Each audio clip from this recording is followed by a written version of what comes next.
La dernière fois, c'était dans la nuit du 6 au 7 avril, vers 3 heures. J'ai été pour une xème fois soumis au supplice de la goutte. Si vous aimez mieux, j'ai encore rêvé que je marchais seul dans une forêt, enfermé dans un scaphandre, ou quelque chose de vitreux qui m'isole de l'environnement pour éviter que je sois contaminé par une peste ou une épidémie. Qu'est-ce qui vous permet d'en arriver à cette conclusion? En fait, je n'observe aucun signe de vie, et un peu plus loin, je vois une feuille où se retrouve un crâne et le chiffre 416. Dans ma tête, je me dis que c'est le nombre de victimes. C'est alors que du sang commence à couler sur la feuille pendant que je plonge dans le noir. C'est un noir étrange, c'est un peu comme un noir absolu, sans la moindre lueur. Puis à cet endroit-là, où je ne vois plus rien, c'est que j'entends un son étrange qui ressemble à une scie ou à une perforeuse à dentiste, qui se déplace de l'arrière de mon crâne vers l'avant, pendant que la voix d'un homme me répète les mots « Mourir dans la dignité, mourir dans la dignité ». Et par la suite, je vois le visage d'une personne qui ressemble étrangement à Philippe Couillard avant de me réveiller en sursaut. Comment vous sentez-vous à votre réveil? Bon, à mon réveil, c'est bien sûr j'angoisse. Je suis agité. Puis la première chose, c'est que j'ai le vif sentiment que Philippe Couillard sera élu le 7 avril pour signer la mort du Québec. Que comme un bon neurochirurgien, il découpera les boîtes crâniennes des gens pour les adapter aux exigences d'un réseau occulte, la CIA ou quelque chose d'autre. En fin de compte, un réseau qui désire exploiter nos ressources et assimiler le dernier bastion de francophones en Amérique du Nord. Un réseau qui n'a aucun problème avec la corruption, car il existe par la corruption.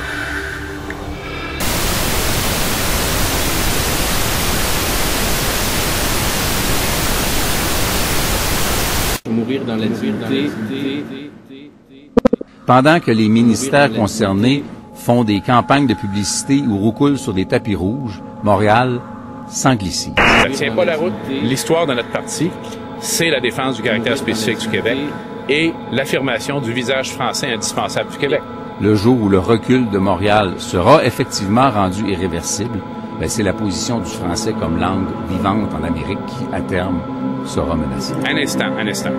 Les études montrent que la loi 101 fonctionne à Montréal. Les nouveaux arrivants adoptent le français dans une plus grande proportion comme langue publique, dans l'espace public. C'était le but de la loi 101 et ça fonctionne. Leurs enfants vont à l'école française. Le visage français du Québec, croyez-moi, moi qui ai 56 ans, il s'est vastement amélioré depuis les dernières années. C'est considérable. Il faut continuer dans cette direction et il faut avoir une identité forte. Et en passant, ce qui donne une identité forte et la liberté de choix pour les Québécois, c'est une économie forte et des emplois.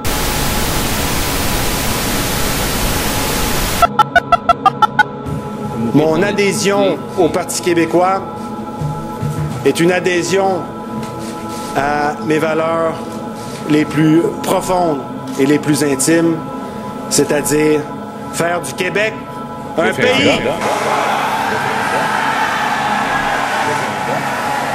Moi, j'en ai assez de ça. Mme Marois n'a pas de leçon de patriotisme à faire à personne au Québec. Le drapeau du Québec appartient à tous les Québécois. Et les péquistes, pas plus qu'aucun autre parti politique, a une supériorité dans cette question.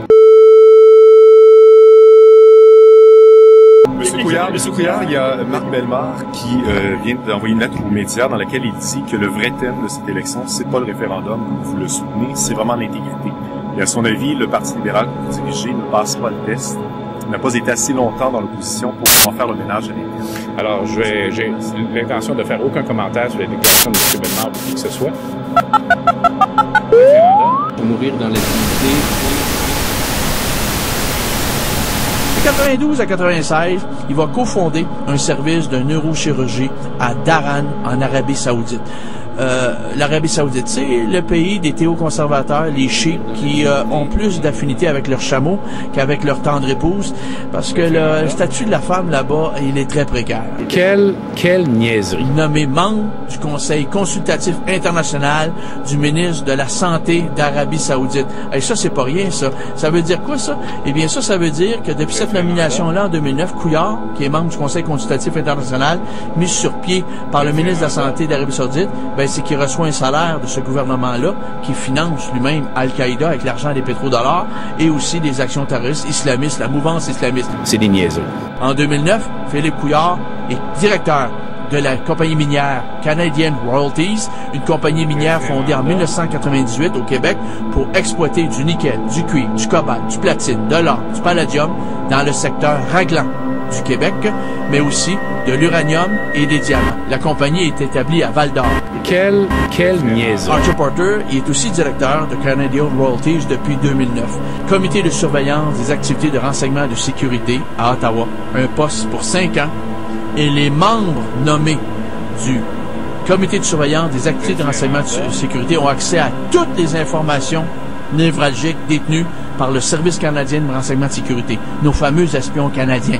Ceux, en fin de compte, qui veulent votre bien finiront par l'avoir au nom de la sécurité nationale. Quelle niaiserie. Je m'excuse, là, quelle niaiserie de dire une affaire. Son père, Pierre Couillard, est un membre des Chevaliers de l'Ordre de Malte. C'est des niaiseries. Les Chevaliers de l'Ordre de Malte, ne les sous-estimez pas. Ils sont partout, mais eux autres, ils fonctionnent à visière baissée. Hein? Les services secrets occidentaux ont un CIA. Pensez, en fin de compte, au chef de la CIA, sous Ronald Reagan, M. William Bill Casey, en 1980, eh bien, le bonhomme était un haut chevalier gradé des Chevaliers de l'Ordre de Malte.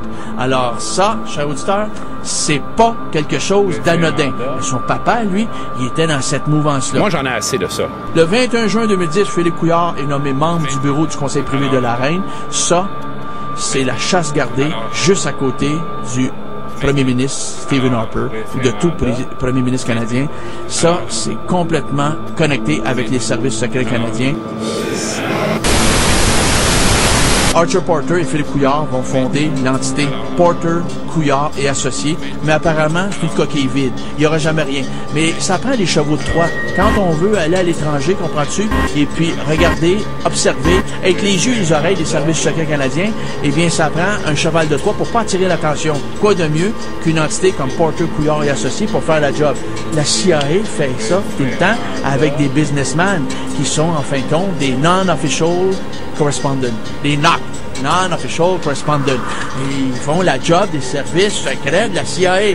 Le Canada n'est pas différent des États-Unis. Ils font la même magouille. Mourir dans la dignité. Vous savez, il arrive souvent que notre incapacité à traduire la réalité par la raison nous amène à inventer des complots, voire même à les nourrir avec des rêves fortement chargés de symboles. Est-ce votre cas? Je ne sais pas. Couillard est élu, il faudra vivre avec la réalité. En fait, cela veut peut-être dire qu'il faudra enlever votre scaphandre pour mieux accepter la réalité. D'arrêter de charger vos rêves de sentiments d'isolation et de solitude. De mon côté, disons que j'ai médité sur le sujet, puis j'en suis arrivé à la conclusion que mon isolation, que mon scaphandre, c'est pas moi qui ai décidé de le porter. C'est que on m'isole comme on isole depuis toujours les francophones du reste du Canada. En fin de compte, c'est l'impression que le fait d'être ici chez moi, en exigeant le respect de mon identité et de ma langue, me transforme inévitablement en indésirable. Pour ce qui est du foutu nombre 416, moi ce nombre-là, je le lis actuellement au pourcentage de gens qui auraient voté pour le perceur de crâne, soit 41,6%. Puis en même temps, c'est toujours à cause de mon rêve que j'en arrive à cette conclusion. J'ai l'impression que les élections ont été truquées. À la place de vous accrocher à cette idée, vous devriez vous divertir, sortez, rencontrer des gens. Moi, je sors, je suis prêt à sortir et j'ai des activités sociales. Sauf que je veux seulement vous rappeler que mon ombre me suit partout, pis c'est normal. Puis je vous cite un exemple, c'est que le 5 avril, dans un café bistrot, une personne que j'ai jamais rencontrée, une inconnue affirmant venir du Saguenay, la personne m'a interpellé pour de la monnaie. J'en ai donné. Puis elle commençant à me parler, puis elle m'a informé que la NSA diffusait de l'article des ondes subliminales servant à modifier notre position électorale et mes opinions. C'est des niaiseux. Et nos opinions plutôt. Puis moi, je me dis personnellement, c'est comme je m'intéresse à la question, ça m'a touché. Lui, peut-être qu'il savait qu'il savait pas, mais j'imagine qu'il savait pas. Puis avant de partir, il a lancé une phrase qui m'a comme un peu mis à terre, là, qui m'a fait réfléchir, c'est qu'il a ajouté que cette manipulation pouvait créer des effets secondaires chez certains. Bon, entre autres, il parlait de troubles de sommeil et de visions oniriques étranges. Vous le croyez? Ben moi, dirons que j'aimerais ne pas y croire, sauf que depuis le 8 avril, le lendemain des élections, je ne rêve plus. Vous voulez dire? Ben maintenant, je peux dire que je dors bien. Mes nuits sont devenues normales depuis le 8 avril. Je ne fais plus de rêves étranges. Puis la même chose pour le rêve de devenir maître chez moi, ben c'est terminé. Pour moi, le Québec est mort. Il vient de s'enliser dans un monde où les limites de la folie sont tributaires aux moyens que nous possédons. Précisez. Ben, ce que je veux dire, c'est que ce que le crime organisé peut faire, il peut le faire. Ce que la technologie permet de faire, elle peut le faire. Puis encore, si on peut modifier l'itinéraire d'une commission d'enquête comme la commission Charbonneau, on le fera.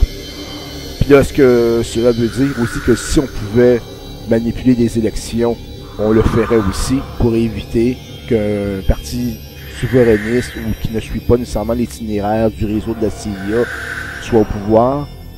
Mais si on pouvait le faire, on le ferait. Puis on le fait sans se préoccuper de la morale, de l'éthique, des droits, des lois et de l'environnement. Le Québec est mort.